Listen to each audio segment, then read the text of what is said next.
자, 압도적 뉴스 콘텐츠 3프로 뉴스룸입니다. 안녕하세요, 이주호 기자입니다. 안녕하십니까, 류종훈 기자입니다. 누가 보면 우리 오늘 옷 맞춰 입고 온 줄 알겠네. 커플룩으로. 아 뭐야? 아니 다음에 출근할 때 뭐 입을지 얘기하세요. 서로 한번 이렇게 패션을 공유를 하고 와야겠어. 너무 진짜. 부끄러워 지금. 아이 뭐 의도한 건 아닌. 아 진짜 너무 부끄럽다. 지금 여러분들 안 보이시겠지만 저희 바지도 둘 다 청바지 입고 와가지고 지금 웃겨요. 이따가 나갈 때 한번 네. 잠깐 서서 이제 조감으로 한번 보여드리죠. 네, 인사 한번 해야겠네요. 아, 무슨 네. 갑자기 커플룩이 됐어요. 우리 둘이 그런 사이 아닌데. 네, 전혀 아니죠. 자 오늘 네. 아, 유니폼. 그쵸. 유니폼이거나 교복이거나. 네. 자 오늘 뉴스 하나씩 한번 보도록 하겠습니다. 아, 네. 저희가 오늘 이렇게 기분 좋게 시작할 수 있는 거는 오늘 뭐 아. 시장도 좋았고. 야릇하다 뭡니까 여러분? 야릇은 야릇은 좀 그런데. 이상하잖아요. 네.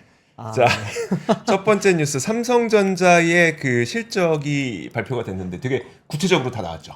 네. 얼마 전에 이제 잠정 실적 나왔었고요. 그리고 이제 이번에 오늘 이제 확정 실적이 나왔는데 헤드라인 띄워주시면은 헤드라인에 제가 오늘 하고 싶은 말이 딱 있습니다. 네. TSMC를 넘으면서 글로벌 1위를 탄환을 했다라는 거죠. 아. 이제 무려 8분기 만에 이제 삼성전자 반도체 매출액이 TSMC를 넘어섰습니다. 네. 구체적으로 구체적으로 한번 보시면은 이제 다음 표 한번 띄워주시면서 제가 설명을 드릴게요. 네. 보시면 삼성전자 이제 반도체의 이번 2분기 매출액이 28조 5,600억 원을 기록을 했습니다. 영업이익 같은 경우에는 6조 4,500억 원이었고요. 네. TSMC 2분기 실적을 보시면은 매출액이 28조 5천억 원이었습니다. 조금 뭐 근소한 차이지만 그래도 삼성전자가 이겼어요. 8분기만 이겼습니다. 2022년도 2분기가 삼성전자의 마지막 이제 글로벌 1위 반도체 그 실적이었는데 네. 분기 기준으로 이제 드디어 8분기 만에 TSMC를 넘었고요. 영업이익은 사실 그래도 아직 좀 차이가 납니다. TSMC 같은 경우에는 2분기 영업이익이 약 10조 4천억 원을 기록을 했고요. 하이닉스도 한번 비교를 해보시면은 하이닉스는 이제 2분기 매출액이 16조 4,233억 원, 영업이익이 5조 4,685억 원을 기록을 했습니다. 네. 이렇게 한번 쭉 보시면 우리나라 기업들이 확실히 반도체를 잘 하는 게 딱 티가 나죠. 네. 삼성전자가 아직까지 영업이익은 조금 부족하지만 그래도 이제 네. 매출액도 다시 글로벌 1위를 탄환을 했고요. 근데 그 TSMC가 지금 시가총액이 어느 정도 되죠? 한 600조 좀 넘지 않나요? 600조 좀 넘고 네. 삼성전자의 시가총액이 한 500조. 오늘 500조 했습니다. 오늘 500조 됐고. 네. 그리고 이제 SK 하이닉스가 제가 방금 확인을 해보니까 한 141조 141조. 6천억 아니 정도? 그러면 네. 이익으로만 비교해 보면 네. TSMC가 10조에 600조고 네. SK 하이닉스가 5조에 140조면 1조 네. 140조면 SK 하이닉스 이익으로 비교해 보면 너무 싸 보이는 거 아니에요? 싸죠. PER 따져보면 많이 싸죠 사실. 네. 그러네요. 그래서 많은 분들이 이제 퓨어한 게 좋다. 그리고 이제 국내가 코리아 디스카운트가 확실히 맞다. 네. 그리고 또 반대로는 SK 하이닉스가 아직 상방이 많이 열려 있다라고도 많이들 보시는 것 같아요. 사실 보면은. 네. 사실 하이닉스 보면은 뭐 영업이익이 5조 4,600억 원인데 이제 TSMC가 방금 10조라고 했잖아요. 10조 네. 4천억 원인데 시가총액은 거의 3배 이상 차이가 나다 보니까 그러니까요. 그런 만약에 동일 4배 밸류로 가까이 나네요. 네. 그렇죠. 동일 밸류로 하면 사실 5조 원의 그러니까 5조 원에 지금 하면은 이제 만약에 10조라고 치면은 이게 280조가 네. 되는 거죠. 그렇죠. 280조가 SK 하이닉스의 TSMC 기준의 밸류에이션 적용하면 280조가 되는 거고. 그렇죠. 근데 TSMC는 600조. 네. SK 하이닉스는 280조. 근데 딱 라고. 1대1 비교 좀 어렵고 어렵죠. 안 되죠. 네. TSMC는 파운드리고 SK 그렇죠. 하이닉스는 사실 파운드리 없이 메모리로 하는 거니까 그렇죠. 그게 직접 비교는 안 되는데 네. 그냥 우리는 또 국뽕이지 않습니까? 근데 갈 길이 아직 많이 열려 있는 것 같아요, 사실. 네. 보시면 아시겠지만 하이닉스의 사실 이번에 뭐 실적이라든지 특히나 이제 주가를 보면은 대부분이 HBM 덕분이잖아요. 그렇죠. 그런데 앞으로도 한동안 또 HBM이 삼성전자보다는 하이닉스가 좀 많이 가져갈 거라는 게 전망이긴 하니까 하이닉스가 아직까지 갈 길이 많다고 볼 수도 있고요. 근데 삼성전자가 그렇다고 이제 해서 HBM 쪽이 많이 앞으로도 계속 밀릴 거냐라고 본다면 조금 다를 수 있습니다. 네. 오늘 이제 컨퍼런스 콜에서 이야기를 했던 게 뭐였냐면은 이제 3분기에는 HBM의 삼성전자 전체 반도체 매출이 삼성전자 전체 반도체 매출에서 HBM이 차지하는 비중이 한 10% 정도를 차지를 할 거라고 이야기를 했고요. 그리고 이제 4분기가 되면 이제 그때쯤이 되면은 이제 한 60% 이상이 HBM에서 나올 거다. 네. 라고 이야기를 했기 때문에 그걸 보면 이제 삼성전자는 어떻게 보면 HBM 차원에서는 앞으로 갈 길이 훨씬 더 많이 열려 있다라고 볼 수도 있다고 생각이 듭니다. 오늘 이제 다시 한번 이야기를 하면서 나왔던 게 뭐냐면 이제 삼성전자의 전체 이제 부문 사업 부문별 매출을 다 포함한 이제 2분기 총 매출액이 74조 683억 원을 기록을 했습니다. 74조예요, 매출액이. 영업이익이 이제 10조 4,439억 원을 기록을 했고요. 이렇게 되면서 이제 보시면은 매출액 같은 경우는 전년 동기 대비 23.44% 증가를 했고요. 그리고 이제 영업이익 같은 경우에는 1,462.29% 올랐습니다. 네.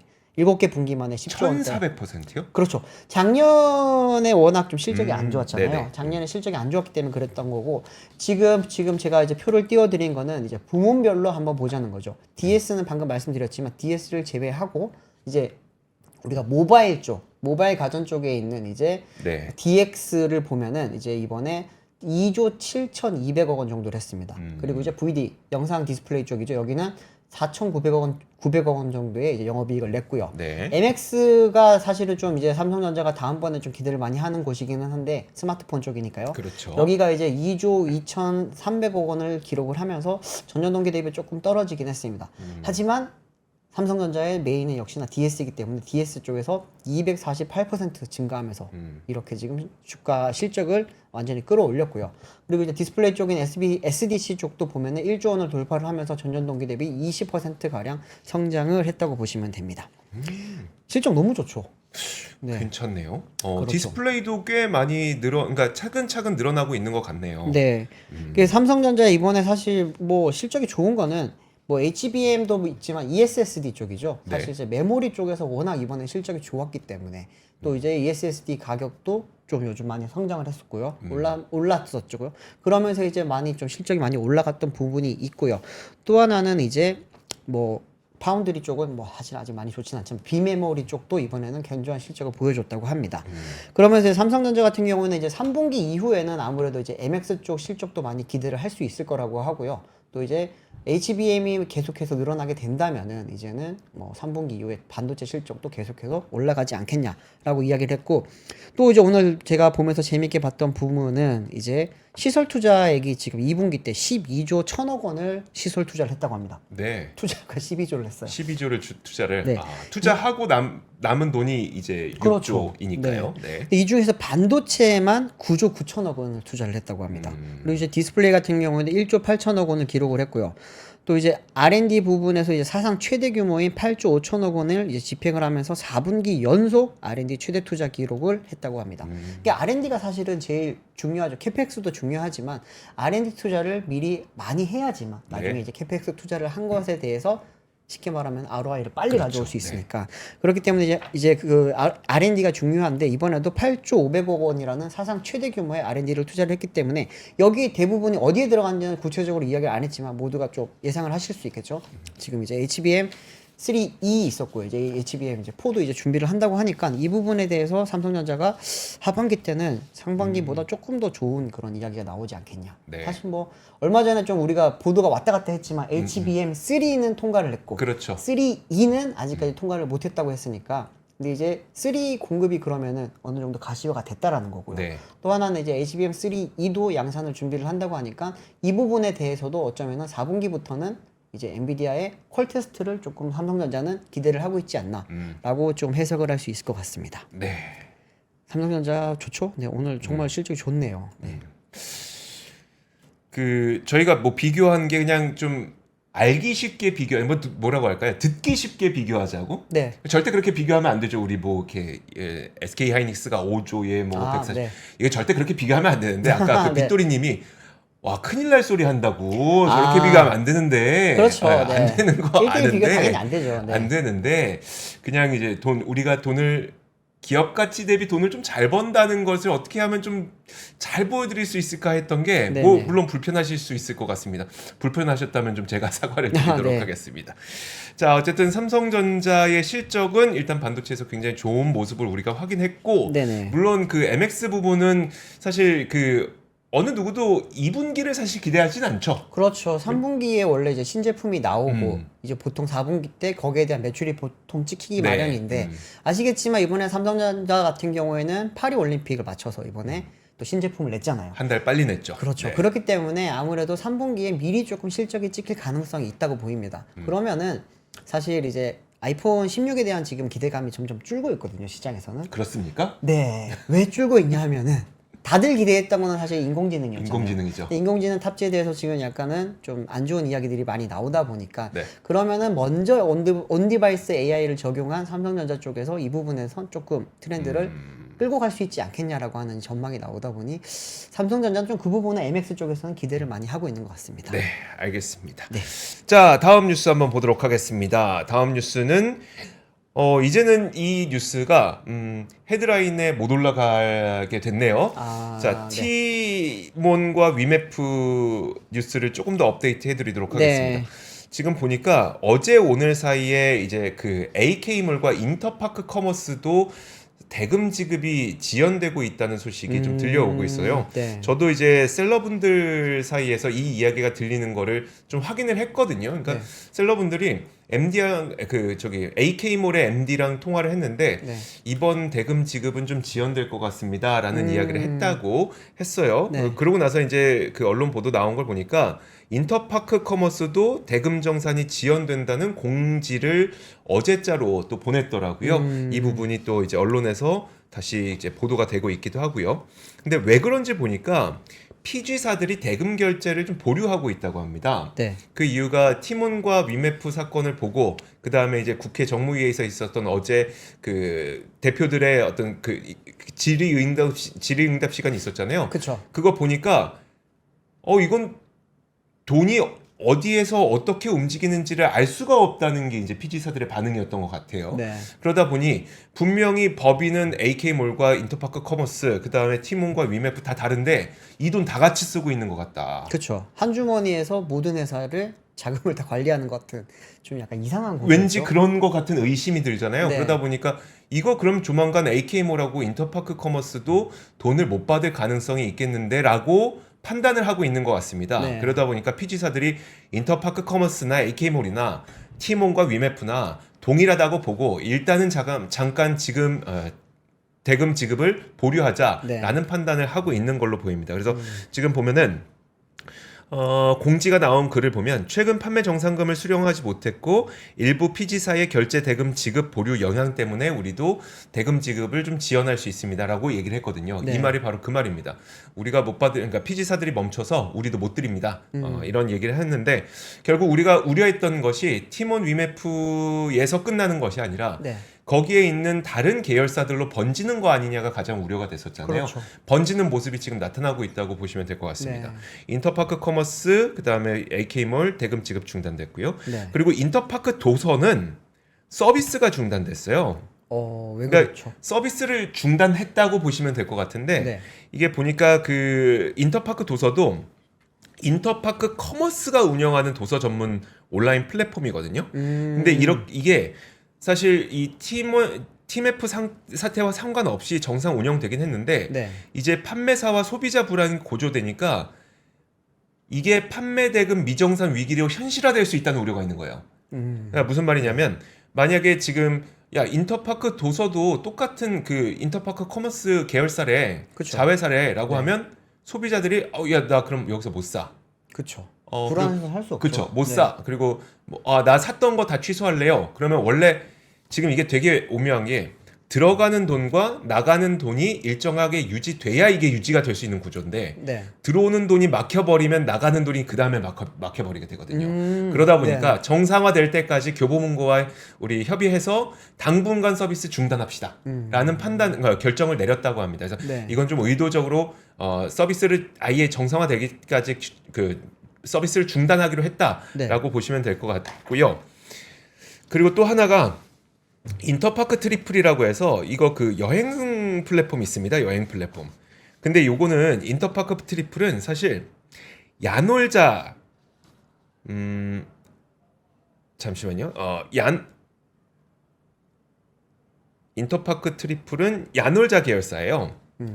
그러니까 이게 야놀자가 사실 인터파크 커머스를 큐티는 팔았잖아요. 그렇죠. 그때 여행 쪽은 안 팔았어요. 그래서 인터파크 트리플이라고 야놀자 계열사로 남아 있고 인터파크 커머스만 팔았는데 이게 이름을 지금 같이 쓰고 있잖아요. 근데 인터파크라는 이 명칭에 대한 권리를 인터파크 트리플이 갖고 있습니다. 근데 인터파크 커머스에서 문제가 생겨버리니까 그리고 이번에 판매 대금도 지급이 금지 또 지연된다고 하니까 네. 인터파크 트리플 측에서 인터파크 이름 사용하지 마라라고 오늘 통보를 했습니다.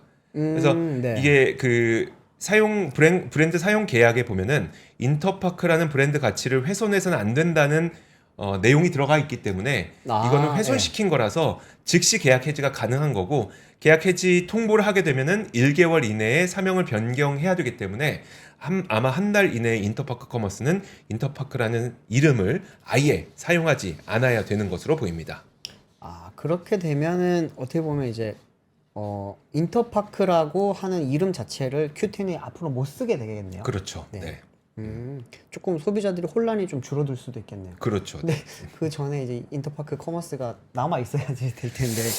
한 달 내로 이제 청산될지 그 네. 기업 회생으로 갈지 정해지지 않습니까? 참 저도 어제 그 계속 뭐 팔로잉을 하고 있지만 네. 이게 뭐 기업 회생 신청을 했고요. ARS 신청을 했는데 ARS가 받아들여지지 않을 가능성이 지금 사실은 많이 높아 보이거든요. 회생 신청마저 안 받아들여지게 되면은 여기는 파산 신청할 가능성이 높아요. 네. 그러면 정말 최악으로 가게 됩니다. 이제 그 부분까지 사태가 안 오게 하려고 많이들 지금 준비를 하고 계실 텐데 어제 구영배 대표의 그런 뭐 태도라든지 아니면은 사태 파악을 하고 있는 정도라든지 그걸 봤을 때 조금 많이 불안한 감이 있습니다. 그러니까요. 네. 오늘 딱 그 공지가 또 올라왔어요. 네. 모든 게 동결됐다. 네. 사제 출연해서 피해자 회복한다고 해놓고 모든 게 동결됐다는 공지를 오늘 또 했습니다. 정말. 기업 회생 절차에 따라서 그런 거긴 한데 네. 그러니까 우리가 기업 회생 절차 신청한 걸 갖고 이건 뒤통수를 맞았다고 소비자들이 그러니까 불만을 터뜨릴 수밖에 없는 이유가 이런 데 있는 거죠. 그렇죠. 네. 알겠습니다. 네. 다음 소식 전해드리겠습니다. 다음 소식은 최근에 이제 좀 대출 받아 보신 분들은 알 텐데 네. 대출 금리가 조금 낮아지고 있다라는 이야기가 있거든요. 어. 그래서 오늘 한국은행 쪽에서 실제로 어떤 상황인지를 발표를 했습니다. 6월달 금융기관 이제 가중 평균 금리 이제 오늘 발표를 했는데 여기에 따르면은 예금은행이 새로 취급한 가계대출 가중 평균 금리가 연 4.26%로 전월 대비 0.23% 포인트 하락을 했다고 합니다. 이게 어느 정도 수준이냐 하면은 2022년도 6월 이후 가장 낮은 수준입니다. 근데 이렇게까지 많이 낮아질 수 있었던 거는 주담대 금리 영향이 컸는데요. 표를 좀 띄워주시면 좋겠습니다. 네. 주담대 금리 제가 이제 빨간색으로 표시를 해놨는데 보시면은 이제 3.71 보이시죠? 3.71. 연 3.71%로 지금 한 달 사이에 0.2%포인트 내렸습니다. 쭉 보시면은 2022년도 12월까지만 하더라도 주담대가 4.63%였습니다. 여기서 계속 이제 줄잖아요. 네. 이제 작년 12월에 4.16이었고요. 올 4월 달에 3.93이었는데 이제 이번에 보시면은 3.71까지 떨어지게 됐습니다. 이렇게 되면서 지난해 11월 이후 이제 8개월 연속 계속 내리게 되면서 이제 2년 반 만에 30개월 만에 가장 낮은 수준을 지금 기록을 하게 됐습니다. 보시면 이제 일반 신용대출 금리도 이제 전월 대비 0.07%포인트 낮아지면서 이제 연 6.04%를 기록을 하게 됐고요. 이렇게 되면서 지금 이제 전반적으로 조금 금리가 많이 낮아지게 됐습니다. 기업대출 금리 같은 경우에는 5월보다 0.02%포인트 떨어진 연 4.88%로 집계가 됐고요. 대기업 대출 금리는 연 5%로 소폭 상승을 했지만 중소기업 대출 금리가 이제 4.79%로 0.06%포인트 하락을 하면서 이를 상쇄했다고 합니다. 네. 근데 지금 이제 뭐 기업 대출 부분도 중요하지만 제가 주담대 부분을 저렇게 표시를 해둔 이유가 어떤 거였냐면은 주담대가 저렇게 떨어지게 되면은 사실은 주택 가격이 많이 올라가게 됩니다. 그렇죠. 그리고 이제 주택 가격이 올라가게 되면 사람들이 불안감을 느끼면서 거래량이 많이 늘어나게 되거든요. 이제 이거 같은 경우는 이제 국토부에서 오늘 또 발표한 주택 유형별 거래량 및 증감률을 한번 좀 보시면은 제가 빨간색 표시 위에 이제 해놓은 걸 보시면요. 서울 아파트 거래량이 지금 6월 달에 4,136건입니다. 좀 위쪽에 있는 거. 어디 있죠? 4,136건. 네. 네. 이게 이제 2023년 6월이었거든요. 이게- 그런데 지금 제일 앞에 보시면 올 6월 달에 6,150건으로 와. 48.7% 가량 늘었습니다. 이거 되게 많은 수치인데요. 이거. 엄청나게 많이 네. 늘었어요. 전월비에서도 18.7% 늘었고요. 그리고 5년간의 6월 평균비 대비해서도 18.4% 늘어난 상황입니다. 이제 지금 서울의 누계 올 상반기 이제 거래량을 보시면은 2.5% 증가한 24,775건이 거래가 됐습니다. 그 서울 아파트 거래량이 엄청나게 많은 거예요. 지금 이게 아파트예요, 아파트. 네. 아파트 거래량이 굉장히 많고 밑에 보시면 전월세입니다. 전월세 같은 경우에는 이제 아파트 거래량 보시면 아파트랑 비아파트 나눠져 있는데 아파트만 말씀드릴게요. 아파트 이제 6월 달에 거래량이 19,777건이고요. 이게 5년 평균치보다 4.9% 가량 많다고 보시면 됩니다. 네. 이렇게 지금 거래량이 계속 많이 늘어나는 거는 아파트 값이 계속 늘어날 거라고 올라갈 하는, 거라고? 네, 올라갈 거라고 하는 불안감에 대한 지금 영향이 많이 큰데 한국은행이 이제 지난주에 발표한 5월 소비자 동향 조사에 따르면은 주택 가격 전망 CSI가 115로 7% 올랐습니다. 이게 얼만큼 높아진 거냐면요. 2021년 11월 이후 최대치로 2개월 연속 지금 상승세를 기록을 하고 있다고 합니다. 주택가격 전망 같은 경우에는 지금 4월 달에 101로 이제 지난해 11월 이후 5개월 만에 100선을 넘었고요. 또 이제 그 이후에 지금 5월 달도 115를 기록을 하면서 계속 지금 100선을 넘고 있는 상황입니다. 근데 지금 서울은 이렇게 아파트 값이 올라가고 있잖아요. 네. 그런데 전국적으로 보면은 지금 미분양이 엄청나게 많습니다. 거래량도 한번 보시면은 지금 서울보다는 지방으로 갈수록 많이 줄고 있고요. 미분양 주택 현황을 한번 좀 띄워주세요. 미분양 주택 현황을 한번 보시면은 서울은 지금 미분양이 959호밖에 없어요. 네. 그런데 이제 지방 전체 지금 미분양 물량이 58,986호가 있는데 압도적으로 대구가 많죠. 대구가 지금 9,738개 8세대가 지금 이제 비어 있다고 보시면 됩니다. 그리고 이제 부산 같은 경우에도 지금 5,000호가 넘고요. 그리고 경남도 5,000호가 넘고 지금 여러 곳에서 지금 이렇게 높은데 경북이 굉장히 높아요. 경북이 많네요. 네. 경북 같은 경우에는 사실 아파트 지을 곳이 그렇게 많지가 않다고 예전에 이야기했고 네. 근데 이제 최근 한 5년 정도 전부터 갑자기 분양이 엄청나게 많이 늘었어요. 그러면서 이제 강원도와 함께 분양률이 엄청나게 많이 늘어났던 곳 중에 하나인데 강원도는 그래도 이제 미분양이 4,700으로 여기 이제 경북보다 좀 낮습니다. 근데 네. 경북은 지금 7,800인데 아시겠지만 경북은 땅덩이가 굉장히 넓은데 비해서 사는 인구가 되게 적어요. 그렇기 때문에 다른 지역보다도 훨씬 더 피해가 클 것으로 좀 많이 예상이 되고요. 대구는 왜 이렇게 많아요? 대구 같은 경우에는 지금 이제 최근 한 5년 동안에 분양 물량이 엄청나게 많았습니다. 그렇군요. 그러다가 이제 홍준표 시장이 이제 재작년부터 이제 새로운 인허가를 지금 잘 안 주고 있고요. 네. 그러면서 작년부터 지금 분양 물량이 많이 줄어서 지금 1만 건 밑을 유지를 하고 있는 거예요. 경기 같은 경우에는 지금 경기도 미분양 물량이 9,900호가 넘지만 경기도는 인구도 많고요. 네. 그리고 이제 계속해서 지금 거래량도 많이 늘고 있기 때문에 크게 걱정을 많이는 안 하고 있지만 수도권에 비해서 이제 지방이 지금 많이 좀 힘든 상황이다라고 보실 수가 있습니다. 특히나 이제 중공업 미분양 물량 자체가 지난달에 이제 14,856가구를 기록을 하거든요. 중공후 미분양이 뭐냐면은 그냥 가장 빈 앞서죠. 아파트. 네. 다 지어져 있어요. 네. 새 아파트가 올라왔네? 사람 살 것 같은데 미분양인 거예요. 네. 그런 아파트가 지금 15,000호 가까이 있다고 하니까 이게 참 서울 이게 되게 양극화가 우리가 계속 말씀을 드리지만 아이고. 서울과 지방 특히나 이제 경북이라든지 경남이라든지 이쪽에 지금 지방에서는 부동산이 굉장히 좀 많이 힘들다는 게 이런 또 미분양 실적을 보면 또 알 수 있을 것 같습니다. 알겠습니다. 네. 아유 참.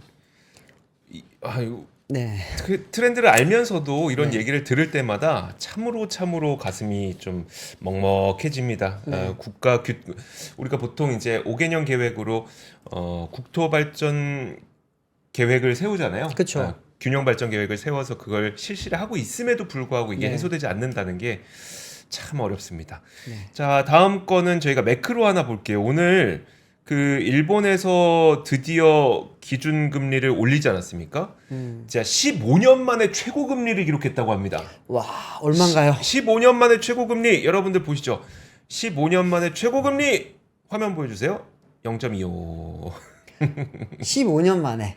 자, 15년 만에 최고 금리 0.25%를 기록을 했습니다. 이게 언제 이후에 최고 금리냐면은 제가 일부러 표시해놨는데 2008년 12월에 0.3%를 기록한 이후 그 다음에 금리를 내렸었거든요. 0.1%로 내렸고 이거 하다 안 돼갖고 마이너스 금리까지 갔었잖아요. 네. 근데 마이너스 금리까지 그래서 거의 몇 년입니까? 15년 동안 거의 제로 금리 그리고 마이너스 금리를 반복을 했었는데 드디어 이제 지난 3월이었었죠. 지난 3월에 0.1%로 마이너스 금리를 탈출한 이후에 네. 4개월 만에 금리 인상을 또 한 번 단행을 하게 된 겁니다. 네. 그리고 이번에 나왔던 내용 보니까 그 장기 국채 매입액 감축 규모를 기존 6조엔에서 이제 2026년 1분기까지는 3조엔으로 줄이기로 했어요. 그러니까 네. 채권을 좀 덜 산다는 거죠. 근데 채권을 덜 사게 되면은 채권 가격 하락을 조금 덜 막아요. 그러면 이제 채권 금리가 조금 더 올라가는 거를 약간 용인하겠다. 요 정도의 취지라고 보시면 될 것 같고요. 네. 그럼 금리를 왜 올렸느냐? 아마 다들 아시겠지만 물가 상승률이 2%를 향해 가게 되면, 그러니까 꾸준히 이제 2%를 지킬 수 있다고 믿음이 생기면 네. 결국 추가 금리 인상을 하겠다는 입장을 일본은행 그 우에다 가조 총리가 지속적으로 얘기를 했었잖아요. 네네. 근데 지금 일본의 물가가 어떤지를 한번 보니까 한번 화면 다시 한번 보여주시죠. 불과 한 3, 4년 전까지만 하더라도 일본의 물가는 뭐 1%를 넘기가 정말 힘들었습니다. 뭐 마이너스 이 물가가 떨어지기도 했던 국가니까요. 그렇죠. 근데 그러던 그 일본의 물가가 2022년 5월부터는 2.5%를 넘어서기 시작해서 지금 그 거의 한 20개월 아무튼 그 2년 넘게 네. 27개월 정도죠. 2년 넘게 2%대를 계속 유지하고 있죠. 그 위로 하다 보니까 이제는 그러니까 금리를 좀 올려도 되겠구나라는 판단을 했던 것으로 보이는데 네. 지금 부채 규모가 일본의 부채 규모는 여러분들 아시겠지만 정말 놀라울 정도로 많습니다. GDP 대비 260% 정도가 부채거든요. 260%요. 그러면 여기서 사실 금리를 조금만 올린다고 하더라도 네. 일본이 발행하는 국채에 대한 이자가 진짜 기하급수적으로 많잖아요. 버틸 수 있을까요? 그래서 드리고 싶은 말씀이 뭐냐면 네. 굉장히 천천히 올릴 거다. 이게 만약에 금리 인상을 급격하게 하게 되면 결국은 여기에서 취할 수 있는 득보다는 네. 실이 굉장히 많아지게 되는 상황이다 보니까 그렇죠. 굉장히 천천히 하게 될 거라는 걸 말씀드리고 싶은 거고 네. 사실 지금 그 금리를 올리지 않았기 때문에 일본 내부에서 경험하고 있었던 부작용들이 굉장히 많았습니다. 그렇죠. 그죠? 슈퍼엔저 때문에 수출 기업들은 진짜 좋았어요. 너무너무 좋았죠. 근데 네. 심지어 그 가격도 좋은데 거기에다가 심지어 그 도요타 같은 경우에는 산업의 대세가 하이브리드가 되다 보니까 그쵸. 제품도 좋고 가격도 좋고 하니까 엄청나게 돈을 잘 버는 그런 일을 겪어왔었는데 하지만 그 일본도 우리 못지않게 거의 모든 에너지를 다 수입하거든요. 그렇죠. 거의 100% 수입하거든요. 네. 그럼 엔저 때문에 물가가 굉장히 높았습니다. 그러니까 특히 에너지 물가가 굉장히 높았고 네. 그뿐만 아니라 그 에너지 물가가 높다 보니까 소득은 그거에 따라서 올라가지 못하는데 그렇죠. 인플레이션이 안 네. 올라가니까 소득 근데 올라갈 수가 없죠. 에너지 가격만 부담만 올라가니 특히 중소기업이라든지 그러니까 중산층의 일반인들, 내수 국민들, 네. 국민들이 굉장히 힘들어했었죠. 그렇죠. 근데 그러면 이제 금리 인상으로 엔저가 좀 탈피를 하게 된다면 이런 부작용을 좀 잡을 수 있지 않겠습니까? 그러다 보니까 금리는 올려야 되긴 하는데 네. 이 속도는 매우 느릴 수밖에 없다는 거. 한 가지 우려가 좀 나오고 있는 게 이게는 이제 좀 자본시장 측면에서 바라봤을 때 엔캐리 트레이드 때문에 자금이 대거 이동하지 않겠느냐. 근데 하필이면 네. 사실 그 오늘 금리를 올렸잖아요. 네. 요 며칠 상간 동안에 대규모 순환매가 나타났어요. 전 세계 시장에. 그래서 일각에서는 이거 혹시 엔캐리 트레이드 나온 거 아니야? 라는 이야기도 좀 하긴 했거든요. BOJ에서 금리 올릴 거니까 엔캐리 트레이드 자금이 작용한 거 아니야? 라고 얘기를 하긴 하는데 물론 그럴 수도 있겠죠. 그럴 수도 있겠지만 여전히 0.25% 수준이라면 사실 미국의 금리가 아직도 5% 수준이잖아요. 네. 미국에서 국채 사면 5%인데 일본에서 국채 샀을 때 0.25%라고 그것 때문에 돈을 미국에서 빼서 일본으로 갈까요? 그건 그 아닐 것 정도까지는 같아요. 아닐 네. 것 같고 그 정도까지는 아닐 것 같고 어쨌든 이제 금리의 인상은 앞으로 계속 이어지겠지만 그 속도는 매우 느릴 수 있다. 왜냐 부채 비율이 너무 높기 때문에 네. 라고 보시면 될 것 같습니다. 저희 보면 이제 그 통신원들이 전 세계에 계시잖아요. 네. 그중에 이제 일본 통신원 중에 이제 황우람 통신원께서 오늘 해주신 말 중에 하나가 이렇게 금리를 올리게 되면 사실 부동산 쪽에 많이 영향을 받을 거라고도 예상을 했는데 네. 일본 리츠 같은 경우에도 거의 지금 반응이 별로 없다고 하고요. 환도 오늘 보시면은 크게 뭐 흔들리지 않은 걸로 봐서는 네.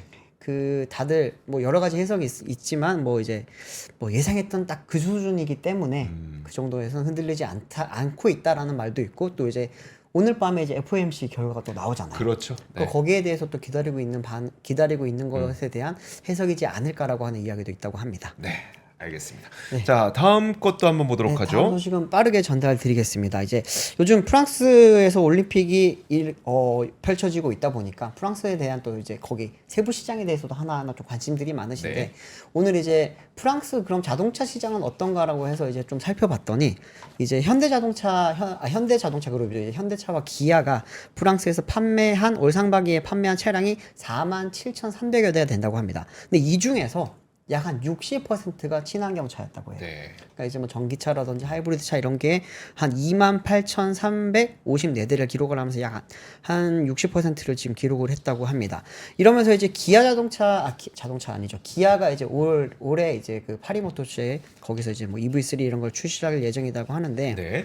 그러면서 이제 그럼 중국 기업들에 대해서 지금 또 어떻게 대응을 할 거냐고 하는 또 그런 걱정도 많다고 합니다. 특히나 이제 중국 기업들 같은 경우에는 이제 기존의 전기차를 가지고 많이 들어가다가 여기에 대해서 이제 플러스로 PHEV를 좀 많이 넣고 있다고 하거든요. 네. PHEV를 많이 넣다 보니까 그 시장에서 어떤 게 통할지 왜냐하면 시걸 같은 경우에는 굉장히 싸거든요.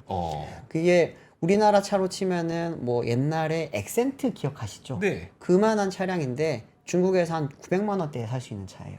아니 엑센트라고 해도 900만 원은 네. 너무 싸긴 하네요. 전기차예요, 거기다. 아, 네. 그리고 이제 웬만한 그런 이제 요즘 전기차들이 갖춰야 되는 기본을 다 가지고 있는데 중국이 이제 900만 원인데 유럽으로 들어가면서 아무리 관세를 많이 맞아도 네. 2천만 원 안 합니다. 그렇기 때문에 그 부분에 대해서 지금 많이 준비를 하고 있고요. 또 하나는 중국 전기차들이 요즘 이제 미국 시장 들어가려고 굉장히 노력을 많이 하다가 네. 미국이 막혔잖아요. 그렇죠. 그러니까 미국 위에 뭐가 있습니까? 미국 위에 캐나다가 있잖아요. 아, 네네. 그러면 또 캐나다 시장부터 우리가 그러면 북미 시장을 하나하나 점령을 해보자고 하면서 요즘 BYD가 굉장히 공을 많이 들이고 있다고 합니다. 근데 이제 그 BYD 같은 경우는 사실 최근에 그 멕시코 공장에서 지금 이제 차량을 만들려고 하고 있고 또 이제 멕시코 시장도 진출을 했어요. 네. 그러면서 이제 미국을 중간에 두고 멕시코와 캐나다로 캐나다. 이렇게 해서 압박을 조금 주고 있는 상황인데 지금 이제 누가 대통령이 될지는 아직까지는 모릅니다. 네. 근데 트럼프가 될 경우에는 이제 BYD의 전략이 실패로 돌아가지 않을까. 네, 이제 트럼프가 그랬거든요. 이제 그 트럼프가 멕시코에서 들어오는 차량에게도 우리가 그럼 이제 관세를 매길 거다. 네. 네, 그런 엄청난 그런 그 계획을 가지고 있기 때문에 그 BYD의 전략도 북미 시장에서는 생각보다 잘 안 통할 수도 있겠다라고 하는 그런 전망도 나오고 있습니다. 네. BYD 차 사진을 좀 준비해 주셨던데. 네, 하나 뭐 띄워주시면은 이게 이제 픽업 트럭이에요. BYD가 이제 요즘 다들 뭐 SUV랑 세단 이런 것만 많이 알고 계시는데 북미 시장을 진출하기 위해서 무조건 갖춰야 될 차량이 바로 픽업입니다. 근데 누가 봐도 이거 따라 만든 건데. F 150. 네. 아니, 누가 봐도 따라 특히나 이제 만든. 랩터 비슷하죠. 네, 좀. 랩터 네. 따라 만든 거잖아요. 가격이 절반도 안 해요. 아, 이런 식으로 하는군요. 네, 아, 거기다 참. 이건 PHEV입니다. 아, 그래요? 네. 플러그인 지금- 하이브리드. 네, 이 차는 그 F150처럼 큰 차는 아니고 네. 레인저라고 하는 이제 중형 그 픽업 트럭 차량인데 이 차량을 지금 이제 제일 걱정하고 있는 곳은 사실은 기아입니다. 아, 그래요? 기아가 이번에 타스만이라고 하는 픽업 트럭을 새로 이제 출시를 하는데 호주, 북미, 한국 이렇게 들어올 예정이거든요. 네. 근데 이게 호주 시장에서 그 이 샤크라고 하는 이 지금 픽업 트럭과 타스만이 같은 체급에서 붙게 됩니다. 네. 근데 이제 이 차는 PHEV잖아요. 네. PHEV나 내연기관 가격이거든요. 음. 그런데 타스만은 일반 내연기관 모델이란 말이죠. 네. 그렇기 때문에 기아가 조금 많이 걱정을 하고 있는 모델입니다. 알겠습니다. 네. 자, 단신 하나만 간략하게 전해드리고 마무리 짓도록 하죠. 그 로이터에서 오늘 단독 보도가 나왔는데 네. 다음 달에 미국 행정부가 그러니까 바이든 행정부가 그 반도체 장비 수출 규제와 관련된 새로운 그 규정을 발표할 예정이라고 하는데 네. 훨씬 더 강력한 규정이지만 여기에서 한국을 비롯한 동맹국은 좀 제외할 거다. 한국, 일본, 네덜란드 이런 곳들은 좀 제외할 거다라는 이야기가 지금 좀 그 소식통을 통해서 좀 나오고 있더라고요. 그래서 네.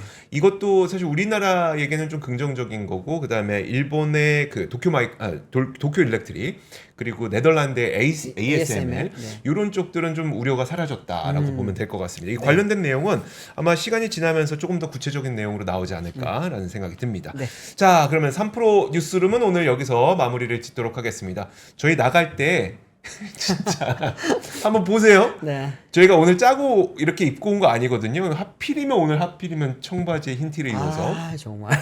피디님 좀 이따 부감으로 한번 보여주세요. 네. 자, 3프로 뉴스룸 마치겠습니다. 고맙습니다. 감사합니다. 박근영, 이선영, 사경인, 염승환 투자 마스터들의 세심한 케어로 건강한 투자 습관을 만드세요. 3프로 멤버십 3프로 앱에서 확인하세요.